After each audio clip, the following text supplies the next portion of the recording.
Hello అండి అందరికీ Srisailam sight seeing places part 2 video ఇది. ఇక్కడైతే పాలధార పంచదార అండ్ శిఖరంతో ఎండ్ అవుతుంది. పాలధార అంటే ఇక్కడ ఇలా దిగాల్సి ఉంటుంది మెట్లు. దిగినాక పాలలాగానే వైట్గా ఉంది ఆ వాటర్ అనమాట చూడడానికి, అందుకే పాలధార అంటారు. పంచదార అంటే 5 ధారలుగా వస్తుందంట ఆ వాటర్. ఎక్కడి నుంచి వస్తుందో కనిపించట్లేదు కానీ వాటర్ అయితే వస్తుంది. మేము వెళ్ళింది సమ్మర్ కాబట్టి తక్కువగా ఉంది వాటర్ ఫ్లో అనేది. అండ్ శిఖరం అయితే చాలా మెట్లు ఎక్కాల్సి ఉంటుంది. ఎక్కాక ఇక్కడ పర్ పర్సన్ 20 రూపీస్ ఛార్జ్ చేస్తారు శిఖరంకి చేరుకోవడానికి. అండ్ దెన్ బైనాక్యులర్ ద్వారా చూడాలనుకుంటే మనం శిఖరాన్ని కనుక 5 రూపీస్ పర్ పర్సన్ ఛార్జ్ చేస్తారు. ఇదివరకు అయితే ఈ చరణందిని తిప్పేవారనమాట.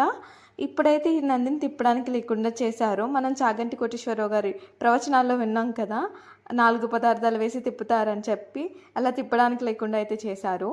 నా వీడియోస్ కనుక మీకు నచ్చినట్లయితే తప్పకుండా లైక్ చేయండి. మరిన్ని ఇన్ఫర్మేటివ్ వీడియోస్ కోసం సబ్స్క్రైబ్